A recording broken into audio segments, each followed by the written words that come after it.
When I'm out and about meeting foreigners, they tend to be quite friendly, often wearing a warm smile and greeting with a morning or simple hi. 我觉得很温暖，会不由自主的心情变得很好。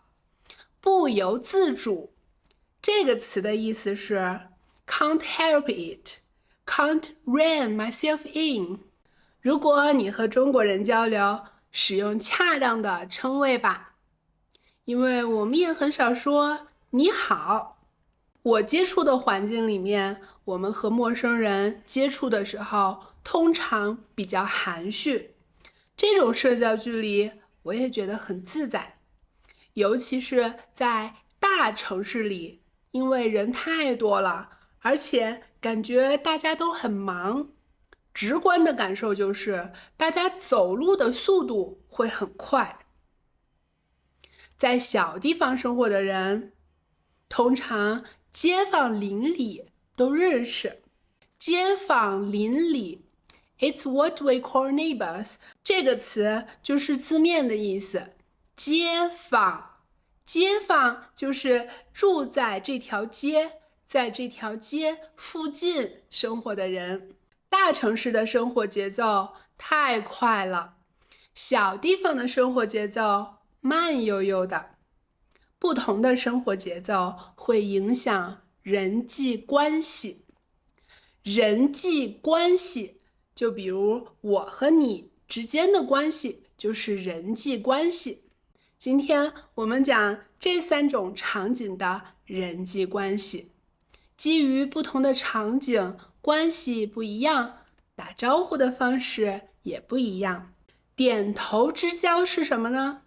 比如在电梯里面，我们看到了隔壁邻居或者是同事，我们知道这个人，但是没有打过交道，这种就是点头之交。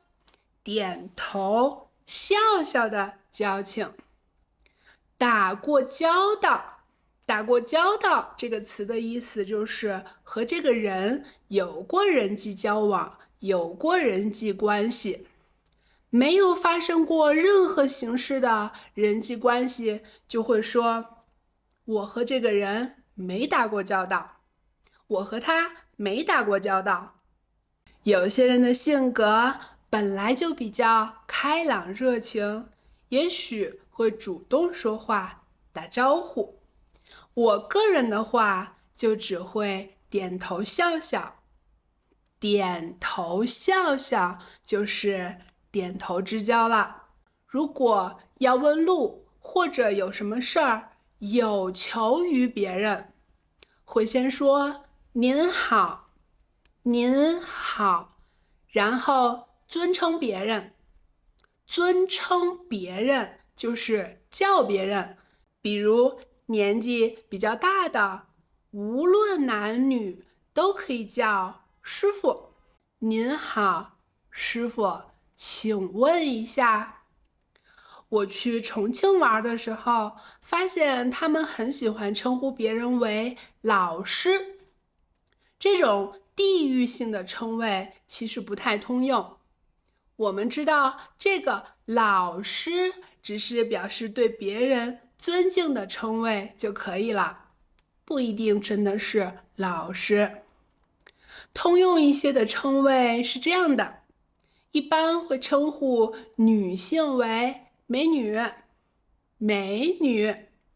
有些人喜欢称呼对方为小姐姐，小姐姐，这个就是比较俏皮的称呼，一般是称呼比自己小的女性。比如看到比我小的男性，我会称呼对方为帅哥，帅哥。比自己大一些或年龄差不多的人，简单一些的称呼就是哥、姐。如果你认为叫别人帅哥、美女显得油腔滑调的，就可以只说您好，然后说你要麻烦别人的事儿。油腔滑调这个词的意思就是说话轻浮、油滑、不诚恳、不严肃。帅哥美女就有点油腔滑调。总结一下，您好，这个是敬称，一般是有求于别人，用在那种年龄差不多或者年龄比自己大都可以用。比自己小很多的，比如小学生、小朋友，就说你好，你好。有求于别人，有话要和别人说，才会说您好，然后说想说的话。所以生活里面一般情况下是不存在你说一句你好，然后我回你一句你好，不太这样。还有那些称谓，就是和陌生人表达善意的一种方式。如果你来中国玩，最有可能用到的就是问路的这种场景。问路，您好，师傅，请问一下什么什么怎么走？您好，小姐姐，请问一下厕所在哪儿？你好，小朋友，你知道出口在哪儿吗？你好，小朋友，你知道出口在哪儿吗？我不会和小朋友说请问一下，但我会蹲下来问他，你好，小朋友，你知道出口在哪儿吗？第二个词，君子之交淡如水。这句话的意思就是很要好的朋友，关系平淡的就像水一样。确实是这样的，我和好朋友之间，如果有事儿要说，或者要见面之前才会联系。如果我见到了好朋友，我也许会先找一个角度来夸他，表达我喜欢他，平时也关注他。比如，你穿的这件衣服很好看呀。你穿的这件衣服很好看呀。你今天的妆好美啊。或者是谈论他最近在社交平台上发过的内容。也可以问问他，一会儿咱们中午吃什么？中午你想吃什么呀？第三个，互联网上的朋友，其实大家不认识。我们网购最常用的平台是淘宝，淘宝可以直接联系到商家，互相之间的称呼约定俗成就是亲，亲。然后说你想要问的话，他回答你的时候也会先说亲，然后接着回答。我们这几年很流行直播带货，他们在做直播的时候就会称呼观众为家人们，家人们。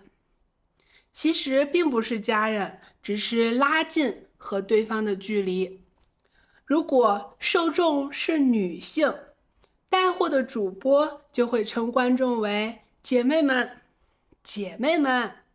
还有些人会叫观众宝宝们，宝宝，意思就是宝贝，是一种爱称。如果你和中国人交流，使用恰当的称谓吧，因为我们也很少说你好。日常生活里面的称呼有这些：师傅、哥、姐、帅哥、大哥、美女、小姐姐。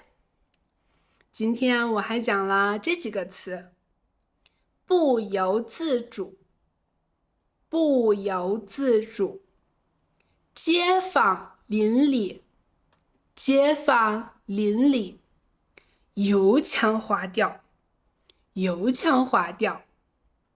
这个就是点头之交，点头之交。好了，下期我们说如何告别吧，拜拜。